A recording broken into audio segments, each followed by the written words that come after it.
मेरी जान, बहुत हो गया, ये माल पूरा नहीं है, पहले माल पूरा कर। अरे मैं इसको पूरा कर देगा ना, बोलता है मैं। तू पहले आधा काम तो कर। ऐसे नहीं चलेगा, पहले ये माल पूरा दे और फिर ये माल ले। देख जीनत, ऐसा मत बोल। देख ना जीनत, कितना प्यार करता मैं। तेरे को काम पे जाने का, चल अब निकल तू। जीनत, निकल, मुझे काम पे जाने का, चल। अरे जीनत देख, ऐसे नहीं कर सकती। चल चल चल, निकल यहाँ से। सुना, जीनत, जीनत, अरे ऐसा मत कर रहे। कितना भाव खा रही है तू?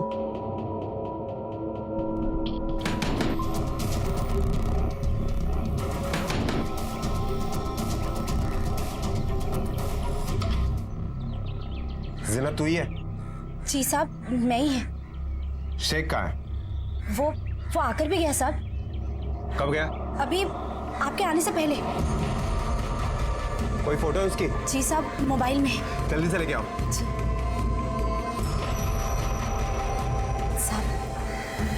सर, जाकर ढूंढो इस आदमी को, आसपास ही कहीं होगा। सर,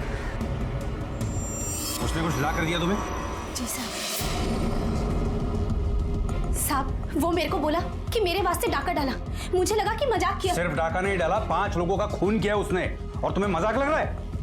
इतने सारे पैसे, इतने सारे गहने कहां से आए उसके पास एक रात में? क्या बोल के गया था? यहां से कहां जाने वाला है? अभी उसके ढाबे पे जाने का टाइम हुआ है। सर वो अभी तक आया नहीं, और अगर आ भी गया तो बॉस के ऑर्डर्स है कि उसे नौकरी से निकाल दो। हर दूसरे दिन गायब रहता है सर। कल वो कितने बजे आया था ढाबे पर? कल तो वो आया ही नहीं था सर। वीकेंड्स पे बिजनेस होता है, 150 मुर्गियां अंदर पड़ी है, उसने एक भी नहीं काटी। ये शेख जब काम पर नहीं आता है तब किसी को पता होता है कि वो कहाँ जाता है? कहाँ जाएगा सर, 1 नंबर का गंजेड़ी है, गांजा पीने ही जाता है। चल निकल, चल। सही बना रहे।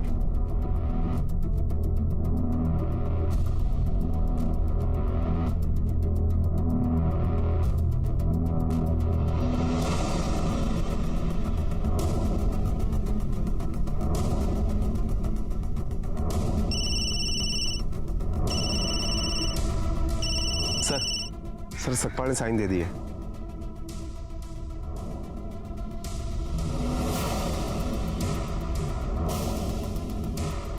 आ गया, चल वट ले। और उधर नहीं चलेगा, पहले का तेरा बहुत बाकी है। चल चल निकल, चल। यार कितना रोता रहता है, कितना बाकी है तेरा? चले पकड़। इतना ही बोले तो पूरे साल का दे दो। पूरे साल के लेकर क्या करेगा? क्योंकि जेल में तो तू ये पी नहीं पाएगा।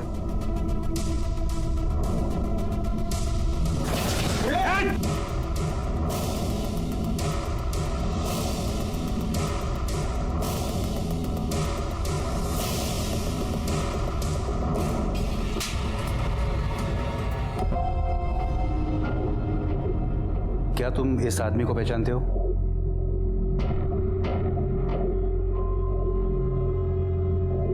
क्या यही है वो आदमी जिसने तुम्हारे मम्मी डैडी को मारा था?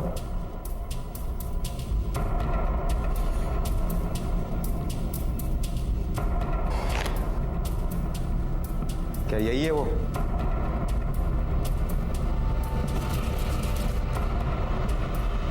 यही है वो, इसने मेरे मम्मी डैडी को मारा।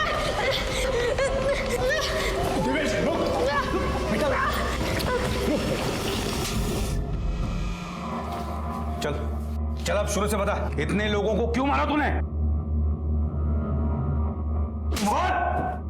साहब जो कुछ भी किया वो जीनत का वास्ते किया साहब।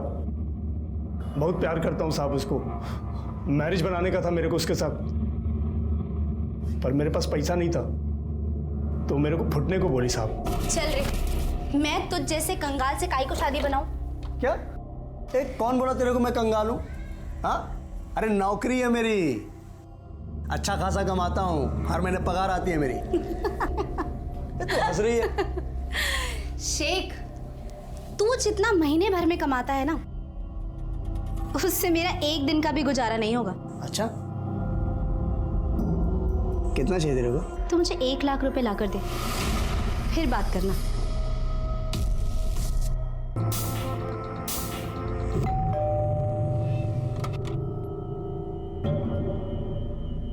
जी कांस्टेबल श्रीधर नायक कहाँ है? साहब वो तो ड्यूटी पे हैं। क्या हुआ साहब, आप ऐसे क्यों पूछ रहे हैं? कुछ हुआ है क्या? कुछ नहीं, बहुत कुछ हुआ है। मर्डर किया है उसने। क्या मर्डर? नहीं नहीं साहब, जरूर कुछ गलतफहमी हुई है। वो तो खुद ट्रैफिक पुलिस में है, किसी की जान कैसे ले सकते हैं? अगर वो घर पर आता है या फोन करता है तो उसे बिल्कुल मत बताना कि हम लोग यहाँ पर पूछताछ करने के लिए आए थे, समझी?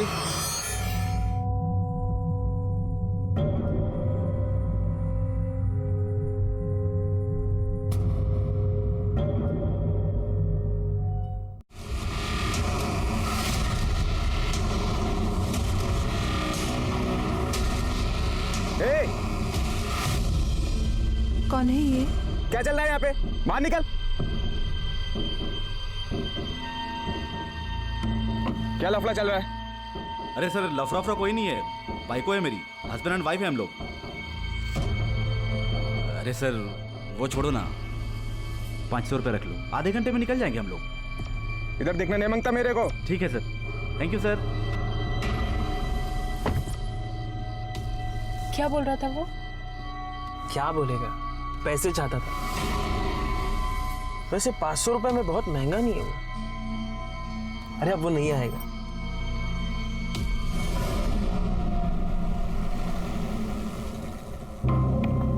आपने गाड़ी हाईवे से उतारकर इस सुनसान रास्ते पर क्यों ले ली? देखो ना, एक भी गाड़ी दिखाई नहीं दे रही। कितना अंधेरा है। जयंती, भूख लगी है, आगे एक ढाबा है, वहां मस्त जैन फूड मिलता है। टेस्ट से खाना खाएंगे? क्यों बेटा?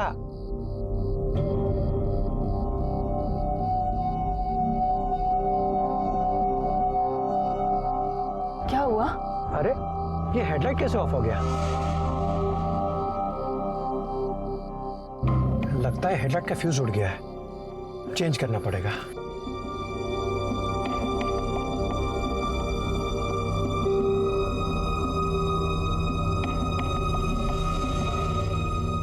मम्मा, मुझे बहुत डर लग रहा है। चिंता मत कर, पापा है ना, सब ठीक हो जाएगा।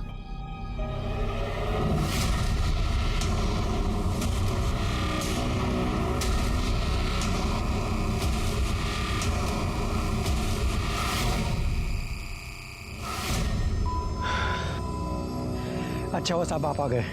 देखिए ना, अंधेरे रास्ते में हेडलाइट फ्यूज हो गया। थोड़ी मदद करेंगे साहब, प्लीज?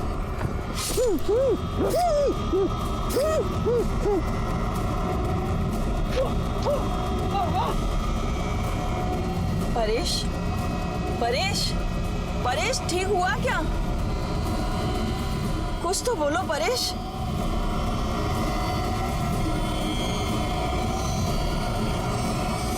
मम्मी। हाँ बेटा, मुझे डर लग रहा है। तुम अंदर ही रहना, निकलना नहीं।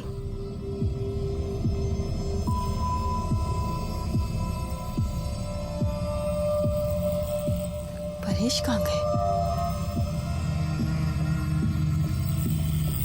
परेश, परेश, कहाँ देखूं उन्हें? परेश, परेश। अंधेरा, जिसके अपने राज, अपनी कहानियां होती हैं और हर कोई इस अंधेरे का फायदा अपने तरीके से उठाता है। हाईवे बनने के कारण इस पुराने रास्ते पर बहुत कम गाड़ियां आती थी। कहते हैं कि अगर किसी जंगली जानवर के मुंह कभी इंसान का खून लग जाए तो वो आदमखोर बन जाता है और फिर वो हर पल किसी इंसान की तलाश में रहता है कि वो कब उसे अपना शिकार बना ले। ऐसे ही एक आदमखोर इंसान के रूप में एक जानवर इस पुराने रास्ते पर अपने वहशी इरादों को अंजाम दे रहा था। और सबसे भयानक बात तो ये थी कि वो कोई आम इंसान नहीं था, बल्कि जनता की रक्षा की कसम खाने वाला एक पुलिस वाला था। और वो उसी ट्रैफिक पुलिस की वर्दी का फायदा उठाकर इस अंधेरे को और अंधेरा कर रहा था। जो अंधेरा उन लोगों की जिंदगी में फैल रहा था जिन्हें वो एक के बाद एक अपना शिकार बना रहा था। और अब तक सिर्फ वही जानता था कि वो ऐसा क्यों कर रहा था। सब कुछ ठीक है ना हाईवे पे? कोई प्रॉब्लम तो नहीं है? सर ऐसी कोई खास बात नहीं है, एक गाड़ी का छोटा सा एक्सीडेंट हुआ था। सब इंस्पेक्टर जादव ने सबको संभाल लिया है। गाड़ी को टोचन करके बाजू में ले लिए। हाईवे पर कितनी जीप है पेट्रोलिंग के लिए? आज रात एक जीप पेट्रोलिंग कर रही है सर। और ओल्ड हाईवे पे वहाँ किसकी ड्यूटी है? सर वहां पर कांस्टेबल नाइक बाइक पर पेट्रोलिंग कर रहा है। अच्छा, मतलब कुल मिलाकर सब ठीक ही चल रहा है। कल बेटे का बर्थडे है, आज रात 12 बजे उसे विश करने जाना है। सर आप निश्चिंत होकर घर जाइए, हम सब संभाल लेंगे। Thank you. और हाँ सर, आपके बेटे को हमारी तरफ से भी बर्थडे विश जरूर करना। थैंक यू सावन। पिछले 2 साल से उसके बर्थडे पर नहीं जा पा रहा हूँ मैं। इस साल तो सोचता हूँ कम से कम उसके साथ रहूँ। सर, एक ट्रक वाला पुराने हाईवे से एक बच्चे को उठा के लाया है। सर, बच्चा बहुत डरा हुआ है।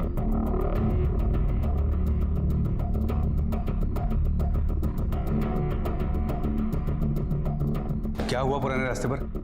कौन है ये बच्चा? साहब मैं उधर से गुजर रहा था, उधर एक गाड़ी बंद गिरी थी, पास में जाके देखा तो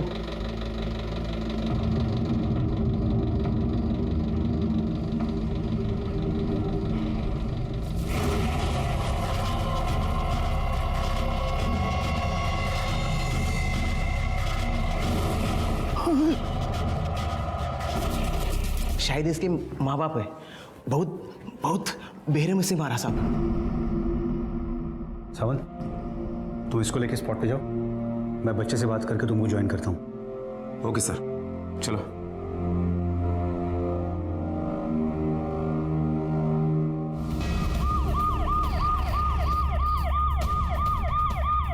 सर, उस टेम्पो ड्राइवर ने बिल्कुल सही कहा था, 2 बॉडियां मिली है। ये देखिए सर, एक बॉडी है जो मेल की है और वहां पर ये दूसरी बॉडी जो फीमेल की है।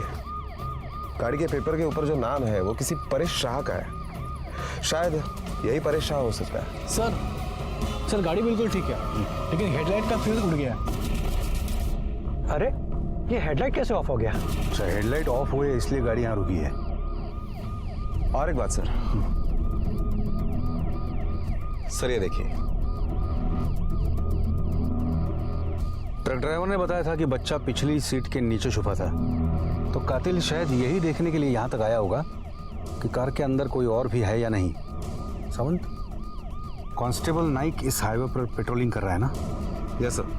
जादव, जी सर, पूरे हाईवे पर नाकाबंदी लगवा दो और खास तौर पर इस रास्ते पर वायरलेस निगरानी रखो। बॉडी पोस्टमार्टम के लिए भेज दो, ब्लड सैंपल ले लो, फिंगरप्रिंट्स ले लो और एक्सपर्ट्स को दे दो। बिल्कुल सर। कौन? कुछ भी करके हमें उस बच्चे से पता लगाना होगा, क्योंकि उसने ये सब अपनी आंखों से देखा है। देखिए, बच्चे की कंडीशन कुछ ठीक नहीं है। मैंने उसे कुछ मेडिसिन दी है जिससे वो नॉर्मल हो सकता है, लेकिन इस हालत में आपको उससे पूछताछ नहीं करनी चाहिए, वरना उसकी हालत और बिगड़ सकती है। सर, पुराने हाईवे पर एक और मर्डर हुआ है, और इस बार सिर्फ मर्डर नहीं, रेप भी हुआ है। एक रात में 2 सड़क हादसे। आज तक इस तरह की वारदात इस सड़क पर कभी नहीं हुई है। अब तक लग रहा था कि ये जो भी कोई कर रहा है पैसे के लिए कर रहा है, लेकिन नहीं, उसने रेप भी किया है। सावंत, क्या लगता है तुम्हें, ये किसी एक ही आदमी का काम है या? सर, मुझे नहीं लगता कि ये किसी एक आदमी का काम है। सर, 12 बज गए हैं, तो आपको आपके बेटे को बर्थडे विश करना है। 2 साल से मिस कर रहा हूँ सावंत, ये साल भी सही। अब तो उस बेचारे को आदत हो गई है।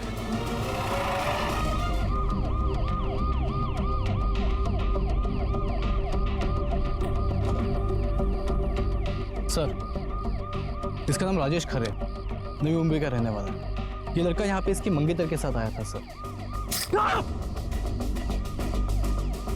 इस लड़के का वॉलेट भी गायब है। रेप इसके मंगेतर का हुआ है? जी सर। तुमने बात की थी उससे? नहीं सर, उस लड़की की हालत बहुत खराब थी। लेडी कांस्टेबल ने फर्स्ट एड देने के बाद मैंने उसे सिटी हॉस्पिटल शिफ्ट किया। इस गाड़ी में मुझे शादी का कार्ड मिला सर। उस कार्ड के हिसाब से इन दोनों की शादी अगले हफ्ते होने वाली थी। क्या नाम है उसका? कहाँ की रहने वाली है? उर्मिला जोशी नाम है सर, नवी मुंबई की है। उस लड़की का रेप करने के बाद उस खूनी ने उसकी चेन और रिंग दोनों छीन ली। ज़्यादा एक काम करो। जी सर। हाईवे पर अपनी एक जीप पेट्रोलिंग पे है, उसे यहाँ लगवाओ। खोपोली पुलिस स्टेशन से एक्स्ट्रा मैन पावर मंगवाओ, क्योंकि ये जो कोई भी कर रहा है मुझे नहीं लगता कि सुबह तक रुकेगा।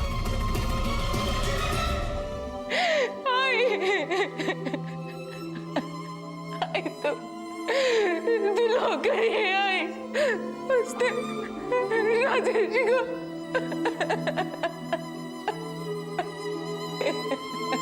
बस हो गया, बस बस बस रख दो फोन अभी, आपको ही तकलीफ हो जाएगा। राजेश!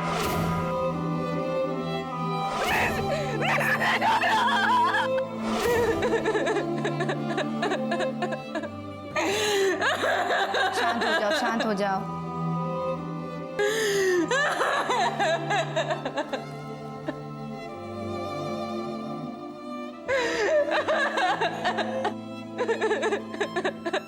मिस उर्मिला, मी पीआई अमित माने, क्या अभी आपके लिए मुमकिन है कि आप हमारे कुछ सवालों को जवाब दे पाए? क्योंकि देखिए, आपने उसे देखा है तो आप हमारी मदद कर सकती हैं।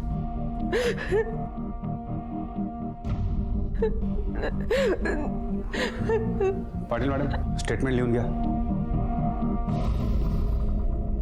मिस उर्मिला, बताइए क्या हुआ था वहां पे?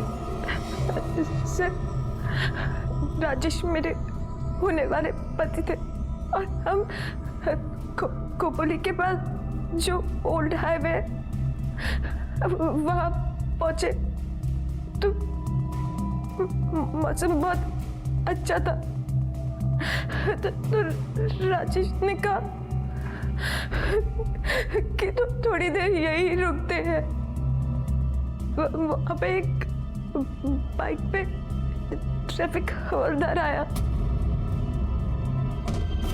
ए, क्या चल रहा है यहाँ पे? बाहर निकल। क्या लफड़ा चल रहा है? 500 रुपये रख लो, आधे घंटे में निकल जाएंगे हम लोग। Thank you sir. पैसे लेके वो वहां से चला गया, लेकिन फिर आधे पौने घंटे बाद वापस आया तो उससे बात करने के लिए राजेश नीचे उतरा। अरे सर, क्या हुआ? 500 रुपये में 1 घंटा तो बनता ही है ना। चलो कोई नहीं, आप एक काम करो, आप ये 500 रुपये और रख लो। सर अभी समझ के लो ना प्लीज।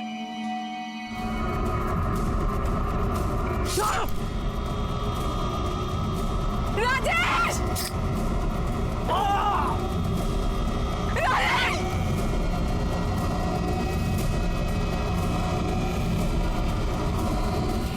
Traffic constable?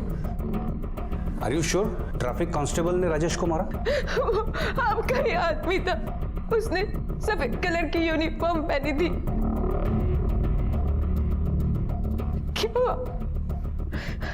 आपका आदमी है, ये सब सुन के आपको शौक हुआ? देखिए मिस उर्मिला, गुनहगार सिर्फ गुनहगार होता है, वो ना आपका होता है ना हमारा होता है, वो किसी का नहीं होता। लेकिन अगर ये काम हमारे ही किसी आदमी ने किया है तो मैं आपसे वादा करता हूँ कि अगले 24 घंटे में मैं उसे पकड़कर आपके सामने खड़ा कर दूंगा। पुलिस से घबराइए मत, भरोसा रखिए। अच्छा, अब ये बताइए, राजेश को मारने के बाद उसने क्या किया?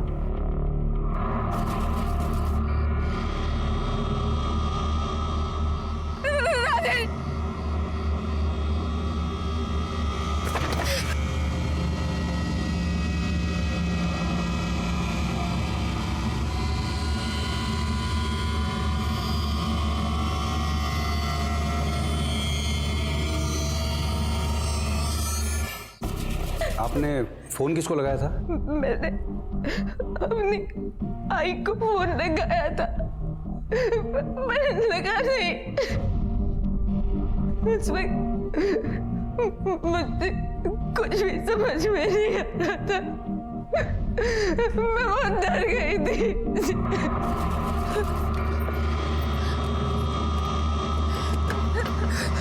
आई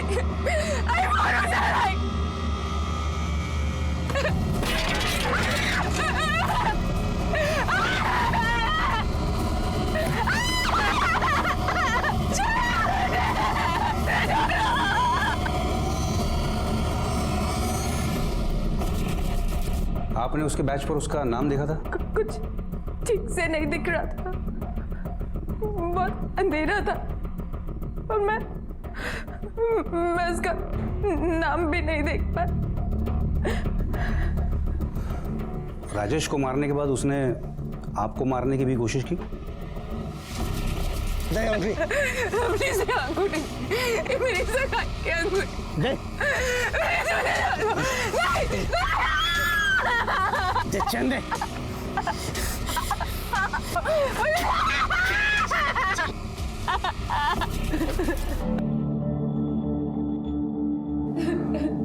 क्या अगर उस क्रिमिनल की फोटो में आपको दिखाऊं तो आप उसे पहचान पाएंगी?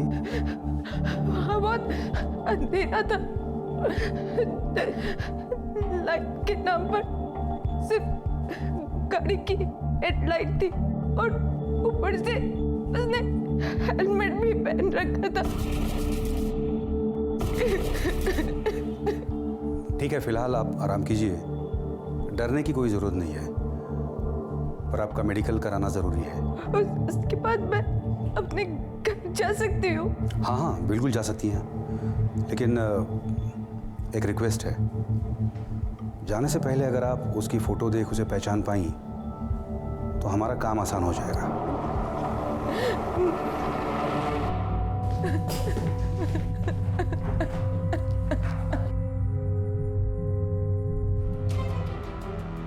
कौन कौन है नाइट ड्यूटी पे पता करो, जो छुट्टी पे हैं उनका भी पता करो कि वो इस वक्त कहाँ है। इसका भी पता लगाओ कि किसे पैसे की ज्यादा जरूरत है। जब रक्षक ही भक्षक बन जाएं तो नजारा क्या होगा। पुलिस इंस्पेक्टर माने के पैरों तले जमीन सरक गई ये जानकर कि कातिल कोई पुलिस वाला है जो अपनी वर्दी का फायदा उठा रहा है। पूरे डिपार्टमेंट की इज्जत दांव पर लग गई थी। मीडिया और बड़े अफसरों को अब तक इसकी भनक नहीं लगी थी, वरना पुलिस पर दबाव और बढ़ जाता और इन लोगों तक खबर पहुंचे उससे पहले उस कांस्टेबल का पकड़े जाना बेहद जरूरी था, जो पुराने रास्ते पर लोगों को अपना शिकार बना रहा था। पुलिस की साख खतरे में थी क्योंकि सबसे पहला इल्जाम उनके बंदोबस्त में लापरवाही का लगता। खोपोली महाराष्ट्र की सारी पुलिस फोर्स के सामने इस वक्त एक ही चुनौती थी कि जल्द से जल्द इस कांस्टेबल को उसके वैशी इरादों में नाकामयाब किया जाए।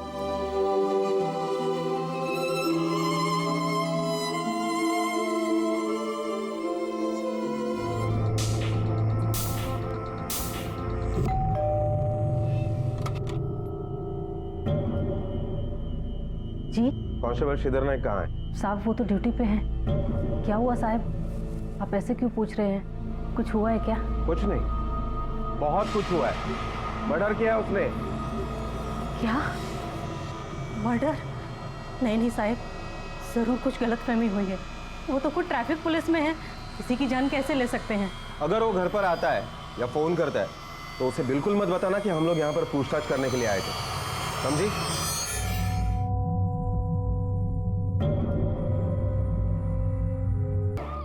सर, कांस्टेबल नाइक की रिपोर्ट कुछ अच्छी नहीं है। उसने तकरीबन हर एक आदमी से कुछ ना कुछ तो उधार लिया है।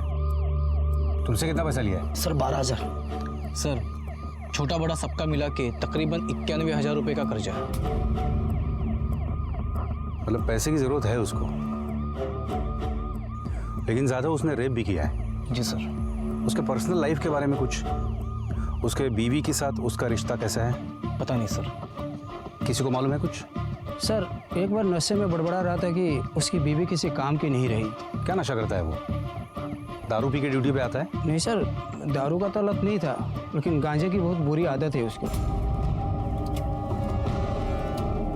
हाँ साहब, उसकी माँ की वजह से उनके सर में एक गांठ है, जिसके लिए डॉक्टर बोला ऑपरेशन करना पड़ेगा। उसके लिए 3 लाख रुपए खर्चा होगा। उसके लिए वो कल शाम को मेरे से झगड़ा भी किया। एक काम करते हैं, तुम्हारे पास जो गहने हैं ना, उससे कुछ इंतजाम हो सकता है। एक लोहे की कील तक नहीं दी शादी में, और अब मेरे गहने बिकवाना चाहते हो? देखना भी मत उनकी तरफ। तो मैं कहां से लाऊं इतने रुपए? एक काम करता हूं, मैं ये घर गिरवी रख देता हूं। अच्छा, फिर बच्चों को क्या मैं सड़क पे सुलाऊंगी? हर बात में तुम ना बोलती हो। अरे घर मेरा ही तो है, मैं चाहे जो कुछ भी करूं, और बच्चे भूखे नहीं मरे जा रहे हैं। पगार मिलती ना मेरी। 12,000 रुपए को तुम पगार कहते हो? मेरी एक बात कान खोल कर सुन लो, तुम्हें अपनी माँ के लिए जो करना है करो, पर मैं अपने बच्चों के सर से ये छत नहीं छीनने दूंगी, समझे तुम? रख ले, गहने भी रख ले और ये घर भी रख ले, लेकिन मैं अपनी माँ का ऑपरेशन करा के ही रहूंगा। चाहे उसके लिए मुझे कुछ भी करना पड़े, चोरी डकैती, और जरूरत पड़ी ना तो मैं किसी का खून भी कर सकता हूँ। ऑपरेशन कौन से हॉस्पिटल में होने वाला है? सिटी हॉस्पिटल साहब। ड्यूटी पर जाने के बाद उसका कोई कॉल आया था? नहीं साहब, ड्यूटी पे जाने के बाद उसका कोई फ़ोन नहीं आया।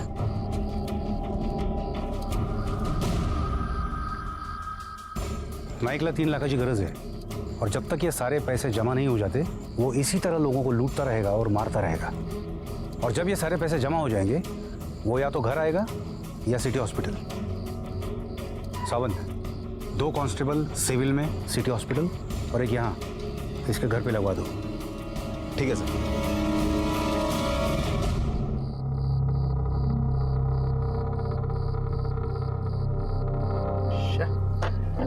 नेटवर्क भी नहीं आ रहा है। ये नेटवर्क क्यों नहीं आ रहा है?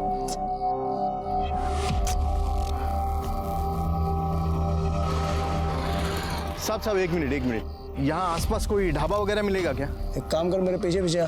थैंक यू सर, नहीं तो भूख के मारे में मर जाता।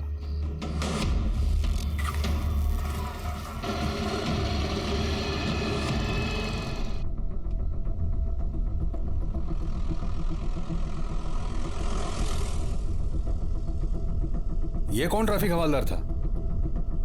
सर, और 3 कांस्टेबल को बाइक पर पेट्रोलिंग के लिए लगा दिया है।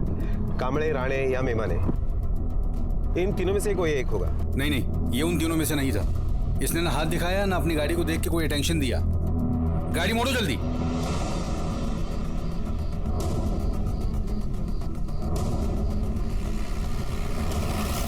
आगे बाइक पे ट्रैफिक हवलदार और पीछे गाड़ी। इसका मतलब समझ रहे हो? इसको कोई फिर नया शिकार मिल गया है। चलो जल्दी चलो, पीछा करो उसका, स्पीड बढ़ाओ।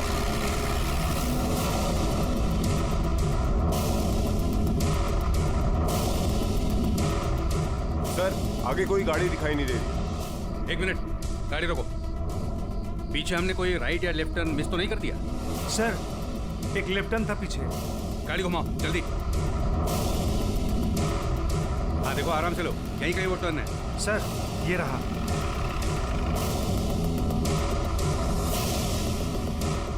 सर, हो रही गाड़ी। नाइक, जहां कहीं भी हो बाहर निकल आओ।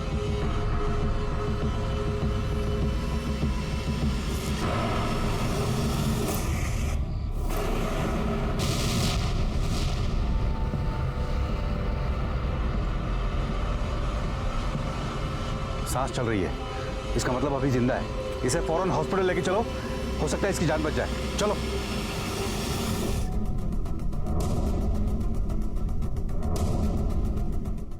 डॉक्टर, कोशिश करना कि ये बच जाए, और जैसे इसे होश आए हमें इन्फॉर्म कर देना। ओके।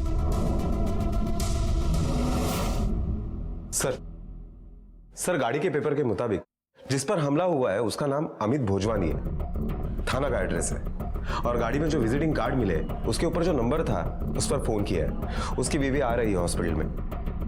इसका बचना बहुत जरूरी है हमारे लिए, क्योंकि नाइक के खिलाफ इसकी गवाही हमारे लिए बहुत मददगार साबित होने वाली है। सर, लेकिन एक बात मेरे समझ में नहीं आ रही है। उर्मिला ने कहा कि राजेश ने उसे पैसे दे दिए थे, फिर वो वापस क्यों आया और उसने राजेश को मारा क्यों? क्योंकि नाइक को 500 नहीं 3 लाख चाहिए।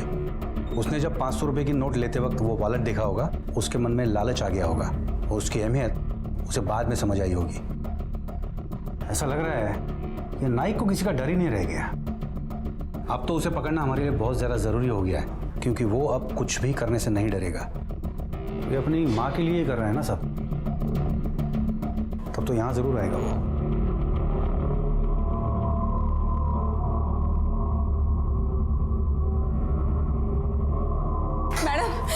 मैडम, मेरी बेटी एडमिट है यहाँ पे। उर्मिला जोशी उसका नाम। वो कौन से रूम में है? मैं उसकी माँ हूँ। उर्मिला मेरी बच्ची को। अगर कोई खबर मिलती है तो तुरंत मुझे फ़ोन करना। सर, इस फाइल में हमारे तीनों चौकी के सारे कांस्टेबल के फोटो है। ये नाइक की फोटो तुमने बीच में लगाई है ना? जी सर, जैसे आपने बोला था वैसे लगाई। ये देखिए। देखिए, इनमें से कोई।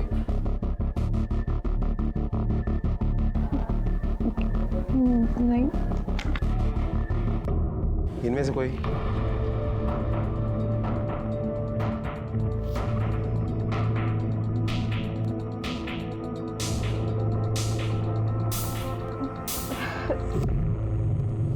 जरा इस फोटो को देखिए, इसे देखा है कहीं? पहचानती हो इसे?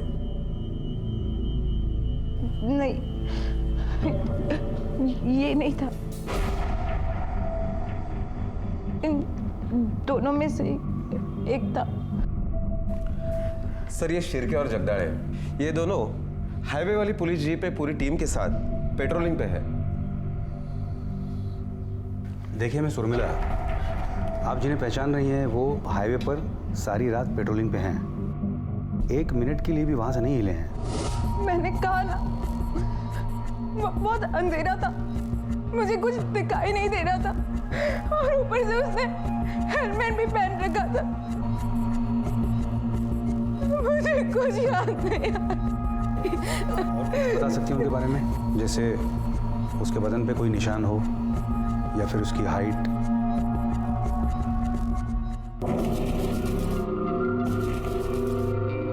शायद उसकी हाइट 5, 8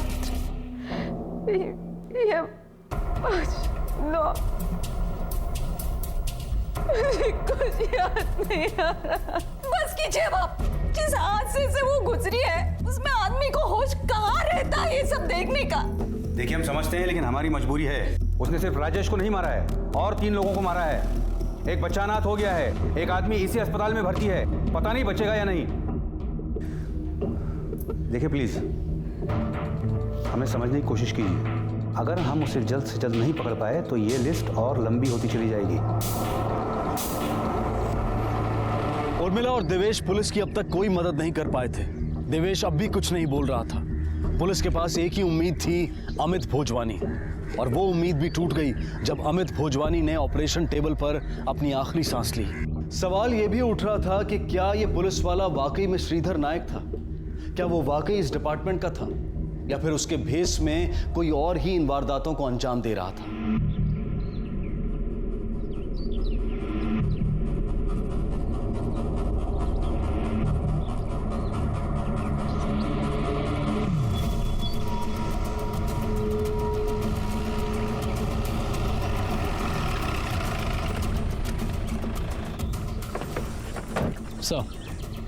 सर कांस्टेबल नाइक की लाश है। सर ये वही आदमी है जिसने इसे पहली बार नोटिस किया था।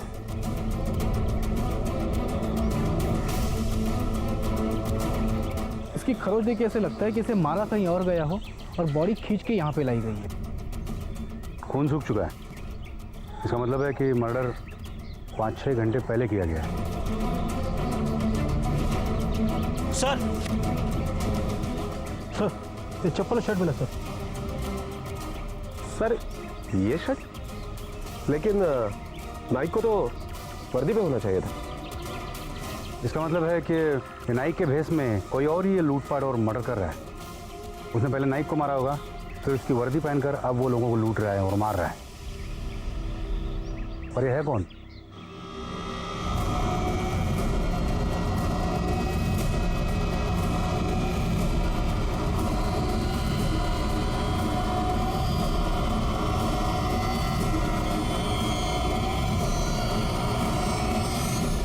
कांस्टेबल नायक, जो अपनी मरती हुई मां को बचाना चाहता था, आज खुद मौत की नींद सो गया था। पुलिस जिस केस को सॉल्व किया हुआ समझ रही थी वो और पेचीदा हो गया था, क्योंकि जो शक नायक पर था अब वो एक अनजान, उसी अंधेरे के बीच ना दिखाई देने वाले चेहरे पर जा टिका था। कौन हो सकता था ये, जिसने ना सिर्फ लोगों की जान ली थी, पैसा लूटा था, बल्कि उसने उर्मिला के साथ बलात्कार भी किया था। पुलिस के पास कोई सुराग नहीं था। जो केस नायक के हाथ लगने से सॉल्व होता हुआ दिखाई दे रहा था, उसके सारे सिरे अब खो चुके थे। पुलिस के पास एक फोन कॉल आया जिसमें एक फार्म हाउस के मालिक ने पुलिस को यह बताया कि उसने अपने नौकर को खून से सने कपड़े धोते हुए देखा है।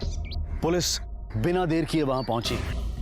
सुबह आपने उसे कितने बजे देखा? सुबह जब मैं 6-6:30 बजे मॉर्निंग वॉक के लिए जा रहा था, तभी उसे कुछ कपड़े उठाकर धोने के लिए जाते हुए देखा, और उसमें ट्रैफिक हवलदार की वर्दी भी देखी जिस पर खून के दाग लगे हुए थे। मैं भी हैरान था ये देखकर कि मिंटू के पास ये पुलिस की वर्दी कहाँ से आई, और वो भी खून से भरी हुई। और वो खून है ये देखने के लिए मैं उसे चुप कर देख रहा था। उसने जिस बाल्टी में वो शर्ट डुबाकर पानी फेंका तो पूरा लाल था। उसी वक्त मुझे शक हुआ और आपको फोन किया। ये मिंटू यादव अभी कहाँ होगा? यही होगा पीछे अपने कमरे में।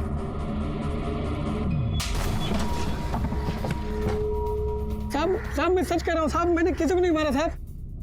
ये बता पूरी रात कहाँ था तू? साहब मैं अपने कमरे में सो रहा था। ढाबे से वापस आने के लिए कितने बजे निकला था? साहब कल मेरी तबीयत खराब थी, ढाबे पे आके मैं सो गया था साहब, और मैंने ढाबा 10 बजे छोड़ दिया था साहब। उसके बाद तूने खून किए? नहीं साहब, मैंने खून नहीं किया साहब। ये वर्दी तेरे पास कहाँ से आई? इसे तूने ही धो के सुखाया है ना? हाँ साहब, मैंने अभी थोड़ी देर पहले ही धो के सुखाई है।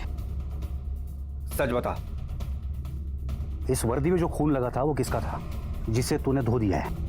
मालूम नहीं साहब, उसने मुझे बताया नहीं। उसने किसने? शेख ने साहब, उसी ने मुझे ये वर्दी दी थी धोने को। शेख? कौन है शेख? साहब जिस ढाबे में मैं काम करता हूँ वो भी उसी ढाबे में काम करता है, और आज सुबह ही उसने मुझे वर्दी दी थी धोने को। शेख, ये पुलिस वर्दी कहाँ से पहन के आ गया?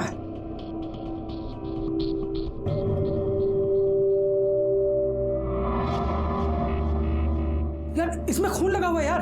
अरे बहुत सही रास्ता ढूंढा मैंने पैसा कमाने का, समझा? अब कोई टेंशन नहीं है लाइफ में। तू बस एक काम कर, ये वर्दी ना अच्छी से साफ करके रख दे, मैं आकर बाद में लेता हूँ तेरे से। क्या बोल रहा है यार, क्या करके आया तू? ज्यादा चूचपड़ा मत कर, समझा? जितना बोल रहा हूँ उतना सुन। बहुत मोटा माल छापा है मैंने, ये देख। एक काम कर, तू रख। हम ये कैसे मान ले कि ये सच है? ये भी हो सकता है कि तू हमारा ध्यान भटकाने के लिए ये कहानी बक रहा है। आप जीनत से पूछ सकते हैं साहब, वो आपको सारी सच्चाई बता देगी। ये ले, ये सब तेरे लिए है। देख, अब तो मेरे को नखरे नहीं दिखाएगी ना, कभी ना नहीं बोलेगी ना। शेख, इतना जेवर, इतना पैसा किधर से लाया तू? अरे डाका डाला मैंने तेरे लिए। क्या? देख अभी सब छोड़ना, ऐसा मैं रोल ला के दूंगा, समझे? जरा पास आ कलेजे के, ताकि थोड़ा ठंडक पड़े। नहीं पड़ेगा, वरना बहुत लंबी लाइन है मेरे चाहने वालों की। और वैसे भी तू नहीं लाएगा तो कोई और ले आएगा।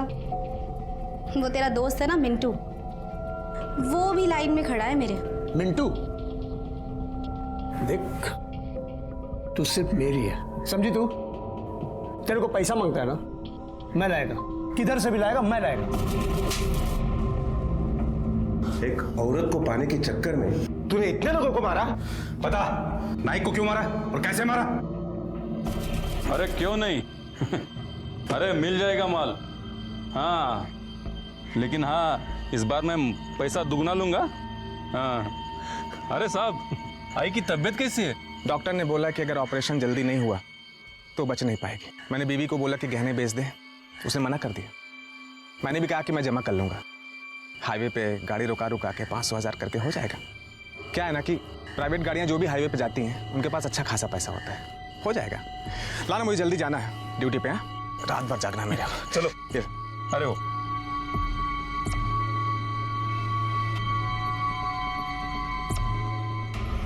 साहब, मेरे को आगे तक छोड़ देंगे क्या? दे देना तेरे को, वो सनसेट पॉइंट नाका तक। आजा।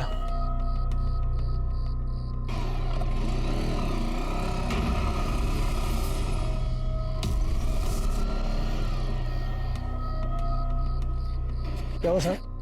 1 मिनट उतरना, मैं पेशाब करके आता हूँ।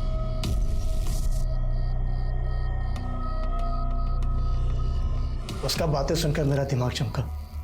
मेरे को लगा अगर इसका वर्दी मिल जाता है तो मेरे को कभी पैसा का कमी नहीं रहेगा साहब।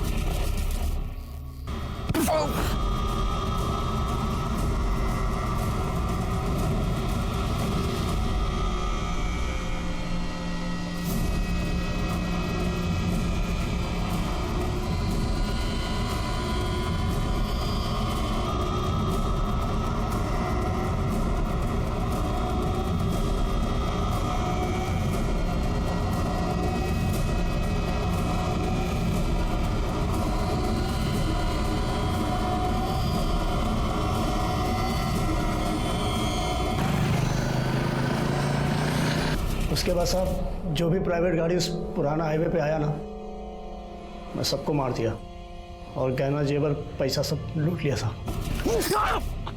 अरे तुझे तो पैसा चाहिए था ना, तूने बलात्कार क्यों किया? साहब मेरा ऐसा कोई इरादा नहीं था साहब, बस उस दिन जो जीनत ने मेरे साथ किया ना, मेरे को बहुत गुस्सा आया साहब। सारा गुस्सा उस लड़की पर निकाल दिया। तुझे पता भी नहीं है तूने कितनी जिंदगियां उजाड़ी हैं।